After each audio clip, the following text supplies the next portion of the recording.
హిందూపురంలో tension వాతావరణం నెలకొంది. నిన్న వైసీపీ కార్యాలయంపై టీడీపీ శ్రేణులు దాడి చేశాయి. ఎమ్మెల్యే బాలకృష్ణపై వైసీపీ ఇన్ఛార్జ్ దీపికా భర్త వేణురెడ్డి వ్యాఖ్యలను నిరసిస్తూ దాడికి పాల్పడ్డారు. ఈ నేపథ్యంలో హిందూపురం వైసీపీ కార్యాలయం దగ్గరకు బయలుదేరారు వైసీపీ జిల్లా అధ్యక్షుడు అనంత వెంకటరామిరెడ్డి. అయితే వెంకటరామిరెడ్డిని ఇంటి దగ్గరే అడ్డుకునే ప్రయత్నం చేశారు పోలీసులు. ఈ క్రమంలో పోలీసులతో వాగ్వాదానికి దిగారు అనంత వెంకటరామిరెడ్డి.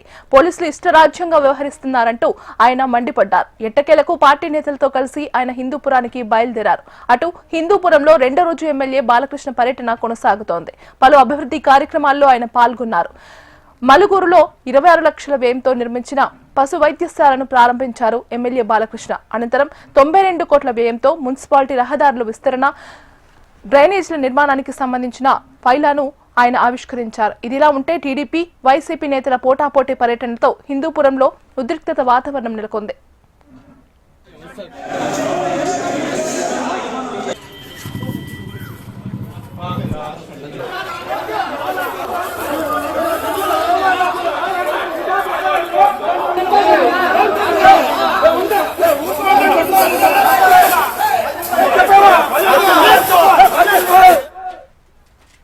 హిందూపురంలో టెన్షన్ వాతావరణం నెలకొంది. నిన్న వైసీపీ కార్యాలయంపై టీడీపీ శ్రేణులు దాడి చేశాయి. ఎమ్మెల్యే బాలకృష్ణపై వైసీపీ ఇన్ఛార్జ్ దీపికా భర్త వేణురెడ్డి వ్యాఖ్యలను నిరసిస్తూ దాడికి పాల్పడ్డారు. ఇక ఇదే అంశానికి సంబంధించి మరింత సమాచారం అందించడానికి ఫోన్ లో సిద్ధంగా ఉన్నారు మా ప్రతినిధి ప్రవీణ్. ప్రవీణ్, చెప్పండి, ప్రస్తుత పరిస్థితి ఎలా ఉంది?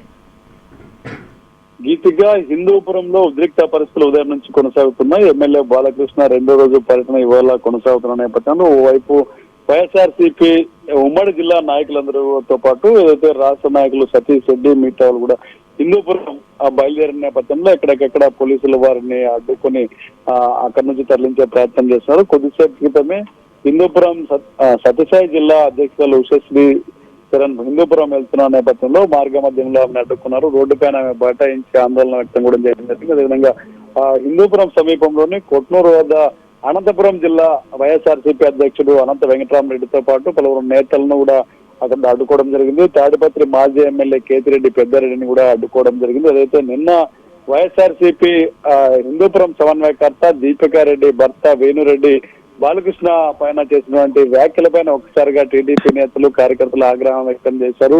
40 ఏళ్లుగా హైదరాబాద్ లో ఉంటున్న ఒకటి బానిసత్వం కింద బతుకుతున్నాం, ఇంకైనా మారిందంటూ ఆయన చేసినటువంటి వివాదాస్పద వ్యాఖ్యలపైన ఆగ్రహించినటువంటి తమ్ముళ్ళు ఒక్కసారిగా వైఎస్ఆర్సీపీ ఆఫీస్ మీద దాడి చేయడం జరిగింది. ఆఫీసులో ఫర్నిచర్ మొత్తం అంతా కూడా ధ్వంసం చేసిన నేపథ్యంలో ఒక్కసారిగా వైఎస్ఆర్సీపీ ఈ రోజు నాయకులు కార్యకర్తలు కూడా పెద్ద ఎత్తున వైఎస్ఆర్సీపీ కార్యాలయానికి చేరుకునే ప్రయత్నం చేశారు. ఉదయం నుంచి కూడా కదిరిలో ఎక్కడైతే పులివెందుల నుంచి వస్తున్నటువంటి సతీష్ రెడ్డిని కదిరి దగ్గర అడ్డుకొని పోలీసులు అక్కడి నుంచి ఆయన తరలించే ప్రయత్నం చేశారు.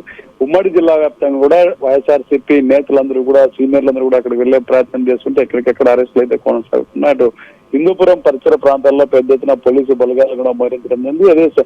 అదే సమయంలో ఈ రోజు బాలకృష్ణ రెండో రోజు పర్యటన కూడా కొనసాగుతుంది. దాదాపు 92 కోట్ల విలువైనటువంటి పనులకు ఆయన అభివృద్ధి పనులకు భూమి పూజ కార్యక్రమాలు కూడా ఈ రోజు పెట్టుకోవడం జరిగింది. ఉదయం పశు వైద్యశాలకు సంబంధించిన ఒక భవనాన్ని కూడా ఆయన ప్రారంభించడం జరిగింది. అదేవిధంగా మధ్యాహ్నం సోమందేపల్లిలోని ఎన్టీఆర్ విగ్రహాన్ని ఆవిష్కరించనున్న నేపథ్యంలో బాలకృష్ణ పర్యటన కొనసాగుతున్న నేపథ్యంలో వైఎస్ఆర్సీపీ నేతలను ఎవరిని రాకుండా హిందూపురానికి కట్టడి చేసే ప్రయత్నంలో అయితే పోలీసులు ఉన్నారు. అయితే ఈ వైఎస్ఆర్సీపీ కార్యాలయం పైన టీడీపీ నేతలు దాడి చేసిన ఘటన మీద కూడా వైఎస్ఆర్సీపీ వాళ్ళు ఇచ్చిన ఫిర్యాదు మేరకు పోలీసులు కేసు నమోదు చేశారు. అదేవిధంగా ఏదైతే బాలకృష్ణ మీద అనుచిత వ్యాఖ్యలు చేసినటువంటి దీపిక భర్త వేణురెడ్డి మీద కూడా పోలీసులు కేసు నమోదు చేశారు.